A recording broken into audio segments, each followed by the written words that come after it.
There's a timeless charm to the simplicity of love from days gone by, let's say the early 20th century, when life revolved around the heart of the home.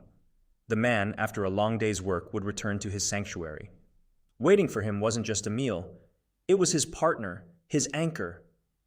She greeted him with a warmth that rivaled the hearth, her smile lighting up the evening like a lamp in the window, guiding him home.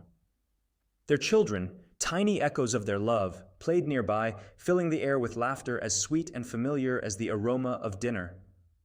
It was a world where love thrived quietly, unseen by the outside world, a steady, unspoken joy found in life's simplest moments. It was a time unburdened by the noise of endless opinions or fleeting trends.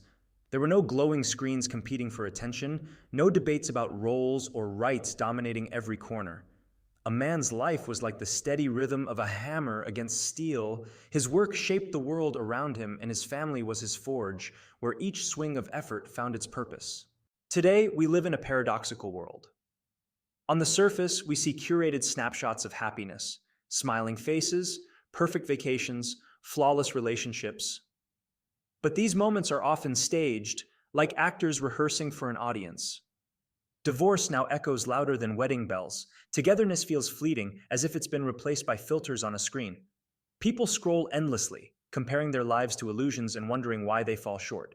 They don't see the arguments behind smiling couples or the exhaustion hidden behind glowing faces. Instead of building happiness, many chase it through comparisons, like travelers lost in a desert running toward mirages. The truth is, the water we seek doesn't come from illusions, it's found in the well we dig within ourselves. Choosing a partner is like finding the perfect co-pilot for life's flight. The right woman doesn't just share the journey. She helps steady the controls when turbulence hits. A man without ambition is like a plane without fuel. It may look impressive on the runway, but it won't leave the ground. Women are drawn to a man with direction and drive, not because of his wealth or status, but because he knows where he's headed. At the same time, a man's strength is only one part of the equation. Women admire a man who can face the world with confidence and charisma, but who shows tenderness and vulnerability at home. This balance between strength and softness creates harmony.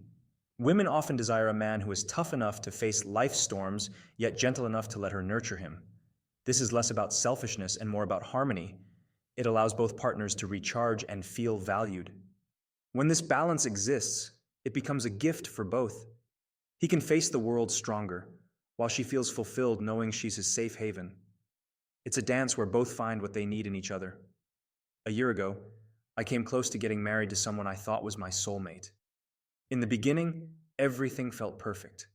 Every time we met, love seemed to flow effortlessly between us. She showered me with gifts, compliments, and affection, making it hard not to feel like the luckiest person alive. Her first impression was dazzling. She seemed like everything I could ever want. But as time passed, I started noticing things I couldn't ignore. At first, I brushed them off. I wanted to keep the peace, to preserve what we had built. Yet, the more I tried to overlook her behavior, the more obvious it became. She wanted control. It wasn't the partnership she was after, it was dominance. She wanted to play the hero in our story, the one who called all the shots, no matter what I thought or believed. I tried to handle it with respect, but when it came to compromising my principles, I couldn't back down. I refused to let someone else dictate my path, especially when it didn't align with who I am. That's when she decided to leave. She found my resistance unacceptable. And as much as it hurt, I didn't chase after her. That's not who I am. Relationships built on control rather than mutual respect aren't relationships worth holding on to.